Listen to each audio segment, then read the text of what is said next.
सारा और फैज़ की माँ एक साथ बैठ जाती हैं तो वो बहुत ही बड़ी-बड़ी बातें करती हैं एक दूसरे से। टेस्ट की, कभी शादी की, कभी मेन्यू की, इतनी बड़ी-बड़ी बातें छोड़ती हैं दोनों बैठ। कहती है मैंने आपके लिए स्पेशल ज्वेलरी ऑर्डर करवाई है, तो आगे से फैज़ी की माँ बोलती है मुझे तो डायमंड पहनने की आदत है, बहुत प्यारा डायमंड। हाथ आगे बढ़ाती है डायमंड दिखाने के लिए, तो दिलारा भी अपना हाथ आगे कर देती है और कहती है तुमने तो ये प्लेटिनम में क्यों नहीं इसे कन्वर्ट करवाया, देखो ना इस तरह से। दोनों एक दूसरे को इतना शॉफ करवा रही होती हैं, तब बैठ के मेहंदी का फंक्शन भी डिसाइड कर लेते हैं। दूसरी तरफ रूही आता है अपनी बहन से बात करने के लिए। वो कहता है कि माँ का ये ख्याल है कि नासिर तुम्हारे लिए इस वक्त बेस्ट रिश्ता है। इसे हरीम कहती भाई आपको पता है मैं इन सब के लिए बिल्कुल भी तैयार नहीं हूँ, घर को मेरी सख्त ज़रूरत है, ऐसे हालात नहीं है कि मेरी शादी हो सके। तो भाई उसे समझाता है देखें तो चलता रहेगा। दूसरी तरफ नासिर की माँ वो एक लंबी चौड़ी जहेज की लिस्ट बना रहे होता है, कहते पहले रिश्ता तो हो जाने दो फिर आप ये बात करना। फाइज जो कि हरीम के ख्वाबों में गुम होता है और मुस्कुरा रहा होता है कि इतने में उसका बड़ा भाई है रेयान आ जाता है। वो अपने भाई को देखता है, वो कहता है भाई खैर तो है, क्यों इतना मुस्कुरा रहे हो। इसे कहता है कि भाई हम भी कुछ दिनों पहले हम भी ऐसे ही थे ना सफ़ेद पोश लोगों में, कौन था ज़िंदगी में, और अब हम की इतनी मेहनत के बाद हमने इतना सब कुछ हासिल किया है, मैं पिछला वक्त भूल नहीं सकता। तो उसका बड़ा भाई समझाता है देखो अगर तुमने ये वाली बात दोबारा इस घर में की तो तुम्हें पता है मम्मी सख्त नाराज़ होंगी, गुस्सा करेंगी, आपको ये बात बिल्कुल पसंद नहीं है कि तुम पुरानी बातों को याद करो। अपने भाई का हाथ पकड़ के उसे अपने साथ बिठाता है और अपनी मोहब्बत के बारे में बताता है। कहता है मैं एक लड़की को दिल दे बैठा हूँ। तो उसका भाई उसे पूछता है बड़े प्यार से कि कौन है वो लड़की जिसे आप पसंद कर चुके हैं। तो फाइज आगे से कहता है भाई आप उसे जानते हैं, वो रूफी की छोटी बहन हरीम है। तो भाई एकदम से सोच में पड़ जाता है कि वो हरीम उसके बारे में कह रहे हो, माँ तो कभी भी राजी नहीं होंगी इसके लिए। उसी तरफ रूफी बहुत परेशान होता है नासिर के बारे में सोच के, क्योंकि उसने बहुत ही घटिया हरकत की होती है। उसे पता था कि घर पे कोई नहीं है, वो तब हरीम से मिलने के लिए आया था। हरीम ने जो रेयान के लिए शादी का तोहफा बना के भेजा था गुलदस्ता, वो उसे पेश करता है। कहता है भाई ये रूफी और उसकी बहन की तरफ से आपके लिए शादी का गिफ्ट है। तो वो उसे देखते उसे बहुत पसंद आता है। वो कहता है यार ये तो बहुत ही खूबसूरत है, इसका मतलब हरीम तो बहुत टैलेंटेड है। लेकिन वो साथ में अपने भाई को समझाता है तुम अभी मेरी शादी से फ्री हो जाने तो मम्मा को तसल्ली से ये बात करेंगे, क्योंकि अगर हमने अभी इस तरह से बात शुरू की तो अम्मी तो भड़क जाएंगी। इस बहुत खुश होता है अपने भाई की इस बात पे कि भाई मेरा भाई राजी है इस हरीम के लिए। खुदा का शुक्र अदा करता है कि शुक्र अल्लाह का भाई राजी हो गए। रूफी बाहर रेस्टोरेंट में जाके मिलते हैं एक साथ। वो नासिर से कहता है कि भाई ना तुमने बिल्कुल अच्छा नहीं किया मौजूदगी में जो घर है। तो वो आगे से कहता है मैं डर गया था, अगर तुम्हारे सामने ये बात करता तो शायद तुम्हें अच्छा नहीं लगता, पहले हरीम से पूछना ज़रूरी था कि वो मेरे लिए राज़ी हो जाएगी कि नहीं होगी। हरीम के लिए अपने घर वालों को भेजना चाहता हूँ रिश्ते के लिए, तुम्हारी बहन को बहुत ज़्यादा खुश रखूँगा, उसके करीब कभी किसी दुख को नहीं आने दूंगा। तो रूफी आगे से कहता है ये फ़ैसला तो मेरी बहन और मेरे घर वाले करेंगे, मेरा फैसला तो बाद में आएगा। दूसरी तरफ शहनशाह ने सबको पूरे घर को सर पे उठाया होता है। वो इतनी नखरे दिखाती है, इतनी अकड़ दिखाती है और ऐसे करती है बार बार कि तुमने तो कुछ किया ही नहीं, तुमने तो कुछ किया ही नहीं, तुम कोई काम नहीं करते। बार बार अपने मुलाजिम से ऐसे काम क्यों कहती है। शादी के मेन्यू की लिस्ट देती है उसे और उसे कहती है कि जो भी काम हो तुमने मुझसे आके कहना है। रूफी और उसके माँ बाप सब बैठ के नासिर के बारे में सोच रहे होते हैं, उसके रिश्ते के बारे में सोच रहे होते हैं। तो उसकी माँ कहती है कि भाई ये बहुत अच्छा रिश्ता है, नासिर हमारा आंखों देखा बच्चा है, हमारे सामने बड़ा हुआ है, तो इस हालात में उसका रिश्ता आना बहुत ही मुनासिब है। लेकिन फिर भी भाई उसे कहता है कि हम मेरी बहन मेरे लिए बहुत ही खूबसूरत सा ख्वाब है मेरी आंखों में, और ख्वाब तो हमेशा बड़े ही देखे जाते हैं और मैं चाहता हूँ कि मेरी बहन किसी आलीशान घर में रहे।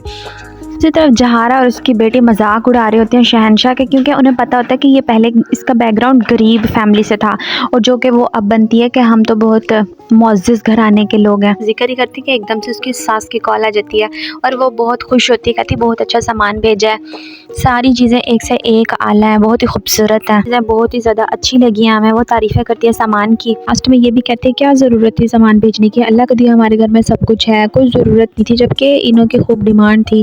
इन्होंने रिश्ता ही लालच में आके किया था कि ये बहुत अमीर लोग हैं, 4 फैक्ट्री हैं लड़की की तरफ से। यान की बहन पिक्चर्स बना रही होती है, कहती है वाकई भाभी का टेस्ट तो बहुत ही ज़्यादा अच्छा है, एक से एक चीज़ आला है। तो आगे से उसकी माँ कहती है बस कर दो, चुप हो जाओ, तुम्हारी जब शादी होगी ना तुम्हारे लिए देखना मैं कितनी अच्छी चीज़ें को मुंतखब करूँगी। थोड़ा दिया अपनी बेटी के कमरे के लिए दिया है, कौन सा कोई हमें दिया है इसने। मैं नासिर की बहन और उसकी अम्मा घर पे तशरीफ़ ले आती हैं रिश्ते के लिए। रिश्ते की बात शुरू कर देती है।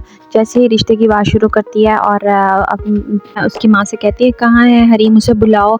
तो फ़ाइज़ अपने हरीम के बारे में बता रहा था कि वो कितनी मासूम और कितनी सादा दिल की मालिक है, बहुत ही खूबसूरत और बहुत ही खूबसूरत सीरत की मालिक है, जो कि बच्चों को ट्यूशन पढ़ा रही होती है। तो वो जैसे ही अंदर कमरे में जाती है तो आगे से वो देखती है कि नासिर की वालदा मौजूद होती है। तो कहती है जल्दी से चाय लेके अंदर आओ, अंदर नासिर की वालदा आई हुई हैं। नासिर की माँ बड़बड़ कर रही होती है कि ये लोग क्या देंगे, तो खुद गरीब लोग हैं, इनके पास से भला क्या आएगा, जहेज़ न तो हम ख्वाब से निकाल दें, जहेज़ तो ये बिल्कुल नहीं लेकर आएगी, लड़कियां नहीं पसंद जो खाली हाथ आ जाए। हरीम सलाम करने के लिए आती है तो उसका भाई आके साथ में कहता है हरीम जो तुमने कल बनाया था वो क्या उसका नाम, उसके पेमेंट आ गई है, 50,000 है, पूरे गिन लो। तो भाई आगे से कहता है, कहती है भाई आपने गिन लिए तो क्या जरूरत है, ये बातें सब नासिर ज़्यादा सुन लेती है और वो देखती है ये लड़की तो वाकई बहुत कमाऊ पूत है, तो ये तो हमारे घर आते ही की माँ तो फ़ौरन से कह देती है कि मैं बिल्कुल भी इनकार सुने बगैर नहीं जाऊँगी, मुझे तो हाँ में जवाब चाहिए। तो भाई हरीम के पास आता है और उससे कहता है कि इस वक्त नासिर का रिश्ता हमें बहुत ही अच्छा लग रहा है तुम्हारे लिए। नासिर की वालदा लालची औरत है, जो कि वो जैसे ही घर पे आती है वो बहुत ज़्यादा हरीम से खुश होती है और कहती है मुझे ऐसे ही लड़की की तलाश थी, मैंने कब से अपने घर में कोई फर्नीचर नहीं लिया था।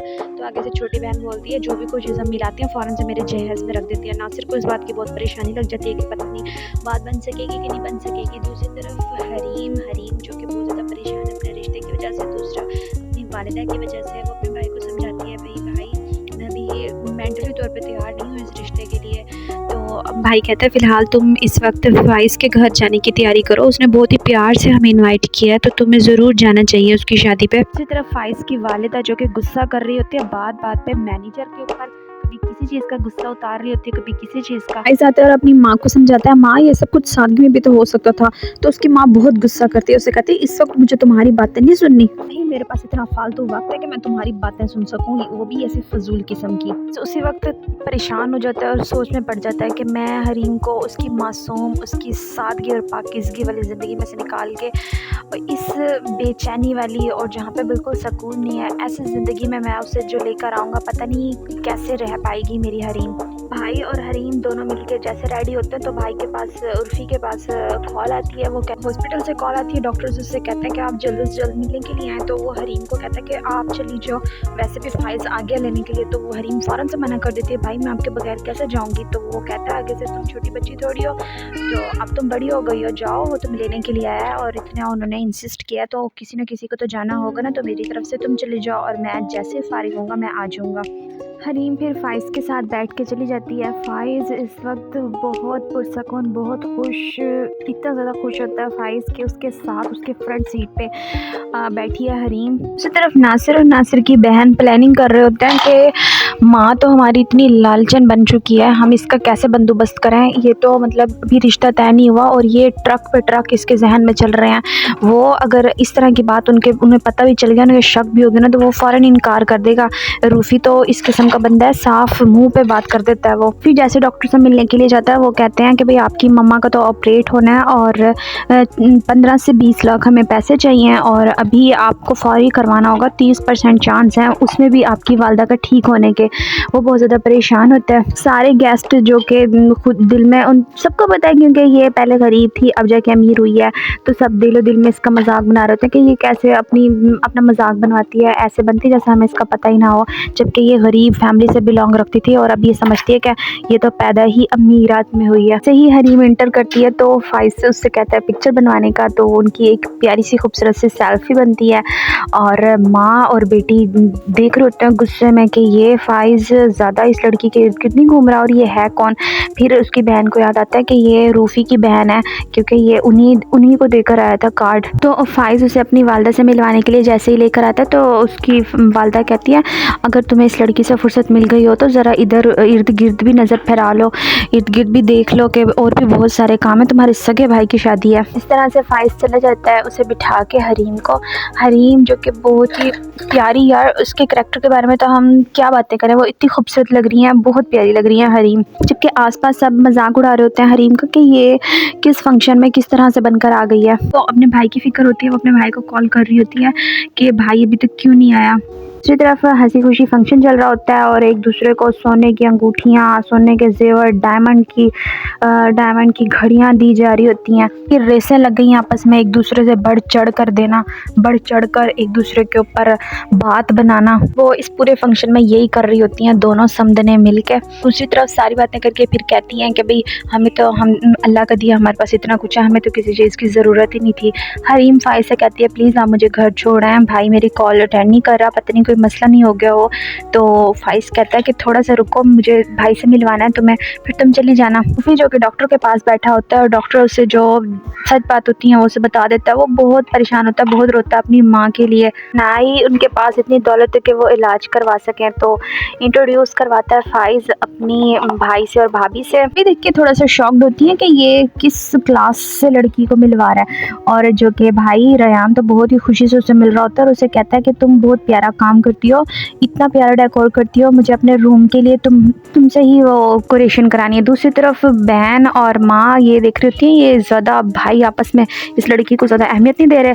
तो वो कहती है कि ज़रा फंक्शन से फ्री होने दो, मैं इनकी क्लास लेती हूँ। इस लड़की को जो ये इतनी अहमियत दे रहे हैं ना, इन्हें तो मैं बताऊंगी। गुस्सा करती हैं माँ बेटी दोनों बेटों के ऊपर। फिर फंक्शन मज़ीद आगे बढ़ता है और हल्ला गुल्ला स्टार्ट हो जाता है, डांस वगैरह स्टार्ट हो जाता है। सब बहुत हंसी खुशी सेलिब्रेशन करते हैं, पिक्चर्स बनवाते हैं, सेल्फी बनाते हैं। रूफी घर आता है और अपने बाप को बताता है सारी बातें और इतने में वो सब बातें माँ भी सुन लेती है। रूफी कहता है आप मेरे राजदार हैं, प्लीज़ आप हरीम को और अम्मी जान को ना बताइएगा ये सब बातें, वो बहुत ज़्यादा परेशान हो जाएंगी। तो में फ़ाइज़ ले आता है हरीम को और हरीम से पूछता है कि भाई आप रेडी हैं ना, भाई ने आपसे जो बातें की हैं आप कर लेंगी। तो वो कहती है बिल्कुल कर लूँगी। तो फैज़ पूछता है कि आप इतना सब कुछ कैसे मैनेज कर लेती हैं। तो फिर वो बताती है कि जो ये हालात होते हैं ना, इसमें बंदा सब कुछ सीख लेता है। फैज़ उससे पूछता है आगे की क्या प्लानिंग है। तो वो एकदम से नासिर का नाम ले लेती है। तो फिर फ़ाइज़ हैरानगी से पूछता है ये हम आपस में बात करें, इसमें नासिर कहाँ से आ गया। तो फिर दूसरी तरफ हरीम एकदम से परेशान होती है, कहती मेरा दिमाग इतना उलझा पड़ा है, मैं कहाँ से कहाँ पहुँच गई। उस बात की ज़्यादा वजाहत नहीं देती और गाड़ी से उतर जाती है। जैसे ही घर में दाखिल होती है, उसकी माँ ने जो कि सब बातें सुन ली होती हैं, वो अपनी बेटी को देख के गले लगाती है फ़ौरन। और हरीम पूछती है माँ अभी तक आप सोई क्यों नहीं। अपनी बेटी को समझाती है, कहती है मैं अब चाहती हूँ कि मेरी ज़िंदगी में मैं तुम्हारी खुशी देख लूँ, तो मैं अपने घर का देख लूँ।